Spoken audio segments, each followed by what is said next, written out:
This is going to be the most abstract self-portrait you've ever seen.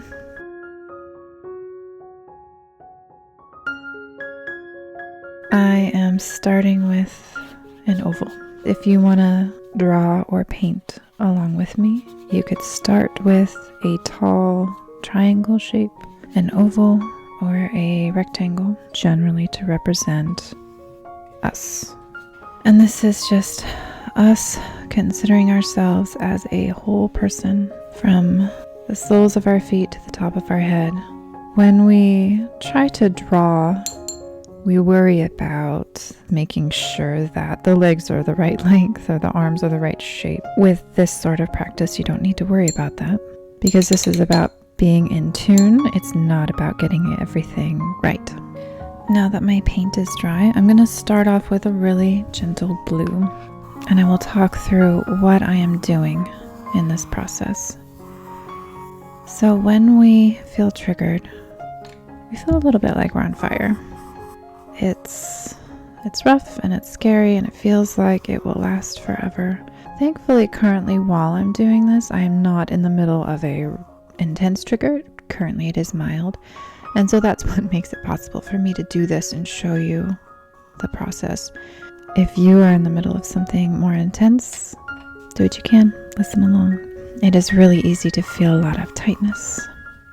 It's easy to focus on that entirely or go into full avoidance mode. The problem is that when you avoid the bad feelings, you also avoid the good feelings and you just become numb. And so we're working to avoid that.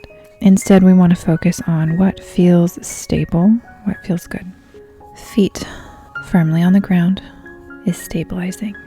Body wrapped in a blanket feels safe. We breathe, and each breath is how we care for our body, and not just our body, but our whole self. And we wonder, what part of us feels good right now? The parts that are on fire aren't an enemy to fight. They're something to love and care for. We just need a little bit of patience. We need a little bit of slow care and attention. How does it feel when you close your eyes? And when you open them, what do you see? It also can help to pay attention to what we hear.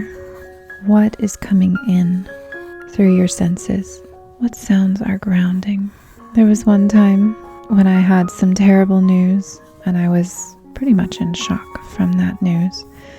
I took a walk at the park and I thought to myself, well, at least ducks still exist.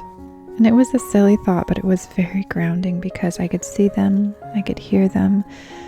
They were real and they were something good.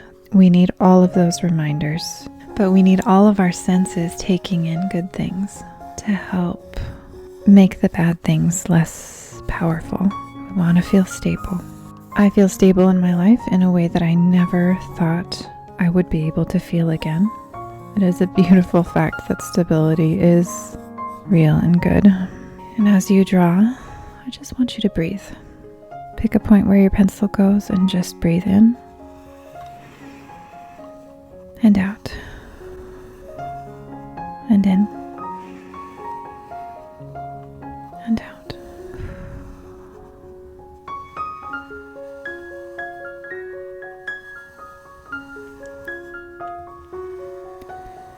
The drawing that we create together is not going to be the most beautiful drawing you've ever made. And that's fine. The pencil on the page is simply a way to focus. What does it feel like to be you in this moment? Please know that when you feel triggered, the triggers will not last forever. The struggles that you are remembering that feel oh so alive and present, they are in the past and they cannot get you. You are here. You are safe. I want you to think about that past version of yourself that struggled, and I want to give that version of you a big hug. Give that past version of yourself a big hug and say, I'm taking care of you and it will be okay. I think that's it. A little scribbly, sketchy self feeling taken care of.